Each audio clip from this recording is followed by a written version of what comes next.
بسم اللہ الرحمن الرحیم۔ جو میں آپ کے سامنے رکھوں گا بات کہ وَيَسْأَلُونَكَ عَنِ الرُّوحِ قُلِ الرُّوحُ مِنْ أَمْرِ رَبِّي، روح کے بارے میں قلب کے اوپر بات ہو گئی تھی۔ روح جو انسان کے ساتھ جو وجود میں ہے، یہ دوسرا لطیفہ ہے۔ یہ سارا روح کا جو دار و مدار اس کے اوپر ہے۔ کیسے ہے کہ آپ نے کیا کرنا ہے پہلے کہ جس وقت آپ مراقبہ کریں گے، مراقبے میں آپ نے یہ ذہن میں رکھنا ہے کہ اس وقت آپ کا جو خیال ہے اور آپ لوگوں کا جتنی بھی توجہ دھیان ہے کس کی طرف ہونی چاہیے؟ اللہ کی طرف ہونی چاہیے، اور ذکر کی ہونی چاہیے۔ یہ ضروری چیز ہے۔ جس وقت آپ کا یہ سارا معاملات اور سارے معاملات آپ یہ اس طرح نہیں ہوں گے تو پھر اس طرح کا وہ ذکر کرنے کا وہ فائدہ نہیں ہوگا۔ ایک توجہ دھیان، اور دوسری بات یہ ہے کہ جب ذکر کے لیے بیٹھیں تو جسم اور پورے وجود کو اس طرح خالی کریں کہ بالکل ہلکا ہو جائے۔ تو اس وقت کوئی اس طرح آپ کا ڈپریشن کا شکار نہیں ہونا چاہیے، اور آپ لوگوں کے اندر اس طرف آ جائیں۔ اس طرف کیا ہے کہ آپ بالکل اس طرح بیٹھیں کہ آپ کا جو نظام ہے سارا معاملہ اس طرح ہے کہ آپ ذکر کرنے کے لیے بیٹھیں تو بالکل تازہ دموں کے بیٹھیں، باوضو ہو، تازہ دم ہونا ضروری ہے۔ اور اس کے لیے کیا ہے کہ ہم ذکر کریں، اور ذکر کرنے میں یہ ذہن میں بٹھائیں کہ ہم اللہ کو اپنا ذکر سنا رہے ہیں۔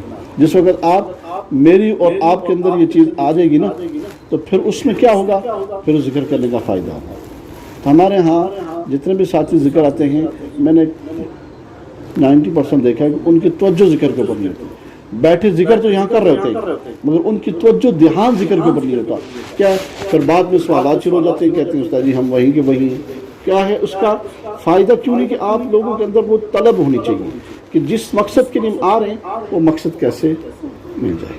تو اس کے لیے سارے ساتھی توجہ دھیان کے ساتھ، خشوع اور خضوع کے ساتھ، اور نمازوں کی جس طرح آپ پابندی کرتے ہیں نا، نوافل کی بھی پابندی کریں۔ تہجد کی نماز کو آپ پکڑ لیں اور اوابین کی نماز کو پکڑ لیں۔ یہ دو نمازیں اگر آپ پکڑ لیں تو انشاءاللہ تعالیٰ آپ کا آہستہ آہستہ پھر ماحول تبدیل ہونا شروع ہوگا۔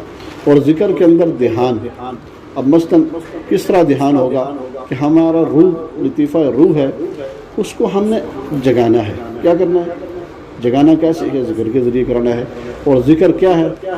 اللہ ہے، اللہ کے ذریعے ہوگا، اور اللہ کے لفظ کے ساتھ جس وقت ہوگا تو اس میں انشاءاللہ تعالیٰ وہ جاگے گا، اور وہ باقاعدہ اس کے سامنے کم از کم اپنے آپ کو اتنا محسوس ہو کہ آدمی ذکر کر رہا ہوتا ہے تو اس کو پتہ ہونا چاہیے کہ میں ذکر کر رہا ہوں، ذکر کر رہا ہوں، پھر محسوس ہو کہ میرا ذکر، میں اپنے آپ کو ذکر تو کم از کم اتنا تو نہیں ہے کہ دوسرا ساتھی اگر آپ کا ذکر نہیں سن رہا تو آپ خود تو سن رہے نا، اتنی تو آواز اپنے کانوں تک آنی چاہیے، آنی چاہیے۔ تو یہ چیز اپنے اندر بٹھا لیں۔ اور باقی جو معاملات کی ذکر میں، ذکر اللہ کے لیے ہو گیا، یا ایھا الذین آمنوا اذکروا اللہ ذکرا کثیرا، کہ ہے ایمان والو ذکر کرو اللہ کو کثرت کے ساتھ۔ جب اللہ نے کہہ دیا تو پھر اس میں اختلاف والی بات ہی ختم ہوگی، پھر اس میں فضائل ہی فضائل۔ جب مطلب ایک میں آپ کو بتا دیتا ہوں کہ ذکر آپ کریں گے تو اس میں آپ کا ذکر کرنا، اس میں کیا فائدہ ہوگا کہ آپ کا پورا جسم تازہ ہو جائے گا۔ تازہ کیسے ہو جائے گا؟ جس وقت آپ پورا دھیان کے ساتھ کریں گے، پورا توجہ دھیان کے ساتھ جس وقت آپ ذکر کریں گے تو انشاءاللہ تعالیٰ وہ چیز آپ کے سامنے آنا شروع ہو جائے گی۔ کیا ہے؟ لطیفہ ہے روح، اس کو جگانا اور سامنے ظاہر کرنا ہے۔ ظاہر کرنے کا طریقہ میں آپ کو بتا دیا کہ کیسے کرنا ہے، وہ ساری ڈیٹیل، ساری ترتیب ساتھ ساتھ میں چلا رہا ہوں، وہ محاسبے کے ساتھ، مراقبے کے ساتھ ہوتی ہے۔ اور آپ جتنی توجہ لیں گے، دھیان لیں گے، اس میں وہ فائدہ ہوگا۔ پھر اس میں کیفیات ہوتی ہے، اس کی کیفیات اپنی اپنی الگ ہوتی ہے، ٹھیک ہے؟ وہ چیزیں اپنے ذہن میں رکھیں گے تب ہوگا۔ کتنے دنوں سے میں کہہ رہا ہوں کہ اب میں یہ سوچ رہا ہوں کہ ایک تقریباً 15 دن ہمارے ہو گئے۔ 15 دن میں جو مراقبہ میں نے آپ کو پہلا کرایا تھا ابھی تک وہ پریکٹس کر رہے ہیں، اس میں معاملات کر رہے ہیں۔ کیوں؟ اس کو ظاہر تو کر رہے ہیں نا ہم نے، تو ظاہر ہونا چاہیے نہیں ہونا چاہیے؟ تو پھر وہ کیسے ہوگا؟ محنت ہوگی نا، تو بس محنت کریں گے تو پھر فائدہ ہوگا۔